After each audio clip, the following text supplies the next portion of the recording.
नमस्कार साथीहरु यदि तपाईहरु युट्युबको लागि अथवा फेसबुकको लागि भिडियो एडिटिङ गर्न चाहनुहुन्छ र तपाईहरुलाई थाहा छैन त्यो कुन एप्लिकेसनबाट भिडियो एडिटिङ गर्न सकिन्छ भन्ने कुरा थाहा छैन भने साथीहरु आजको यो भिडियो मार्फत म तपाईहरुलाई त्यो एप्लिकेसनको नाम भन्न गइरहेको छु र त्यो एप्लिकेसनको नाम हो साथीहरु काइनमास्टर। धेरैजना साथीहरुले काइनमास्टर युज गरिराख्नु भएको छ होला। काइनमास्टरबाट धेरैजना साथीहरुले भिडियो एडिटिङहरु गरिराख्नु भएको छ होला र साथीहरु म तपाईहरुलाई भन्न चाहन्छु कि यदि तपाईहरु काइनमास्टर युज गरिराख्नु भएको छ र तपाईहरुले युट्युबमा भिडियो एडिटिङको लागि एक्ज्याक्ट कति रेशियो र कति रिजोल्युसन कति फ्रेम रेट मा सेलेक्ट गरेर तपाईहरुले भिडियो एडिटिङ गर्न सक्नुहुन्छ, भिडियोको क्वालिटी राम्रो बनाउन सक्नुहुन्छ भन्ने कुरा थाहा छैन भने आजको यो भिडियो मार्फत म तपाईहरुलाई सिकाउन गइरहेको छु। यदि तपाईहरुलाई थाहा छैन काइनमास्टर युज गर्दाखेरि कति रेशियो कति रिजोल्युसन कति फ्रेम रेट राखेर भिडियोलाई सेभ गर्नुपर्छ भन्ने कुरा थाहा छैन भने साथीहरु आजको यो भिडियो मार्फत म तपाईहरुलाई सिकाउन गइरहेको छु। यदि तपाईहरु पनि सिक्न चाहनुहुन्छ भने यो भिडियो अन्तिमसम्म हेर्नु होला र साथीहरु भिडियो सुरु गर्नुभन्दा अगाडि एउटा सानो रिक्वेस्ट छ, तपाईहरुले अहिलेसम्म यो भिडियो लाइक अनि च्यानललाई सब्स्क्राइब गर्नु भएको छैन भने साथीहरु भिडियोलाई लाइक गर्नुस्, च्यानललाई सब्स्क्राइब गर्नुस् र बेल आइकन घण्टीलाई क्लिक गरी अलमा क्लिक गर्नु होला साथीहरु। त्यसपछि मैले हालेको हरेक भिडियोहरु तपाईहरुको मोबाइलको नोटिफिकेसन आउनेछ र मैले राम्रो भिडियोहरु जति पनि अपलोड गर्छु त्यो तपाईहरुले मिस गर्न पाउनुहुन्न। हुन्छ साथीहरु आजको भिडियो ढिलो नगरी सुरु गरौँ। यहाँनेर म तपाईहरुलाई देखाउन चाहन्छु मसँग एउटा यो मोबाइल छ र यो मोबाइल मार्फत चाहिँ अब काइनमास्टर युज गर्दाखेरि कति रेशियो सेलेक्ट गरेर भिडियोलाई सेभ गर्नुपर्छ भन्ने कुरा आजको यो भिडियो मार्फत म तपाईहरुलाई सिकाउन गइरहेको छु। त्यसको लागि साथीहरु यहाँनेर तपाई देख्न सक्नुहुन्छ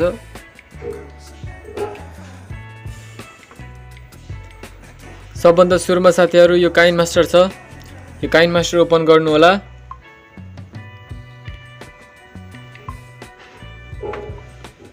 काइनमास्टर ओपन गरिसकेपछि सबभन्दा सुरुमा यहाँ तपाई देख्न सक्नुहुन्छ क्रिएट न्यूमा क्लिक गर्नु होला र त्यसपछि यहाँनेर तपाई देख्न सक्नुहुन्छ एस्पेक्ट रेशियो र त्यसको तल छ 16:9।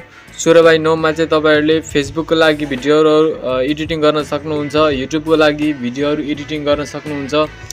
यसैगरी अर्को छ 9:16। यसमा चाहिँ अब तपाईहरुले जस्तै अब टिकटकमा भिडियोहरु अपलोड गर्न सक्नुहुन्छ। युट्युब सर्ट्सको लागि तपाईहरुले 9:16 सेलेक्ट गर्न सक्नुहुन्छ। यसैगरी यहाँनेर धेरै अप्सन छ 1:1, 4:3, 3:4 र प्राय सबभन्दा धेरै युज हुने भनेको चाहिँ 16:9 र 9:16 हो। म तपाईहरुलाई यो 16:9 को सिकाउन गइरहेको छु।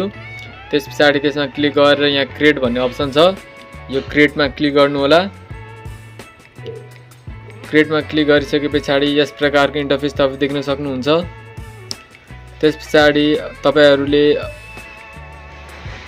कुनै एउटा भिडियो सेलेक्ट गर्नु होला। जस्तै यहाँदेखि एउटा भिडियो छ र यहाँदेखि मैले एउटा भिडियो सेलेक्ट गरे। त्यसपछि यसलाई म यो तरिकाले टर्न गर्दिन्छु। यति भइसकेपछि साथीहरु यहाँबाट जस्तै यसमा क्लिक गर्नुभयो भने यहाँबाट तपाईहरुले काइनमास्टरबाट तपाईहरुले आवाज अलिकति भोल्युम जुन छ फुल बढाउन पनि सक्नुहुन्छ यो तरिकाले। जस्तै फेरि यहाँदेखि गए यहाँबाट यसरी फुल गर्न सक्नुहुन्छ। यसलाई यसरी क्लिक गर्नुभयो भने यहाँनिर अप्सन आउँछ साथीहरु मिक्सर, स्मिड, रिभर्स हैन।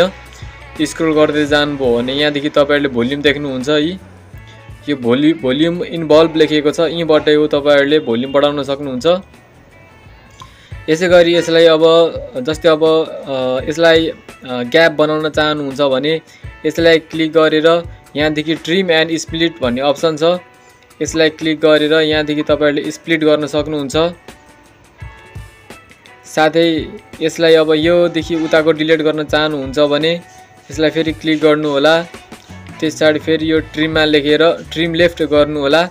ट्रिम लेफ्ट गर्नुभयो भने तपाईहरुको देब्रे साइडको डिलिट हुन्छ, ट्रिम राइट गर्नुभयो भने तपाईहरुको राइट साइडको डिलिट हुन्छ।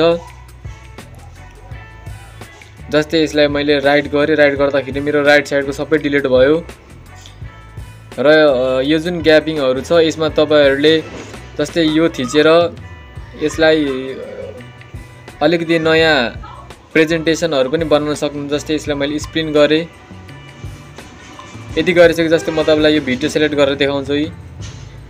जस्तै म यहाँ प्ले गरेँ,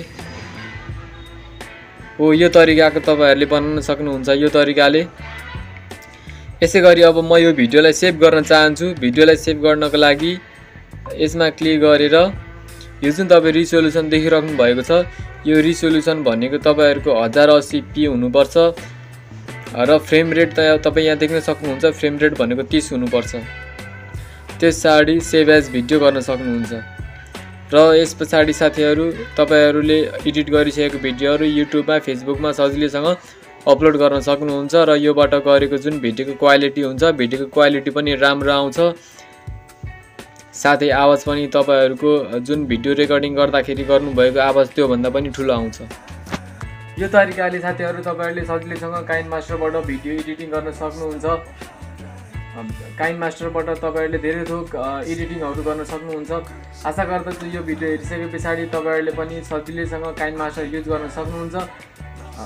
भिडियो तपाईँहरूलाई कस्तो लाग्यो कमेन्ट बक्समा कमेन्ट लेखिदिनु होला। साथीहरू मलाई यो भिडियोलाई सेयर गरिदिनु होला।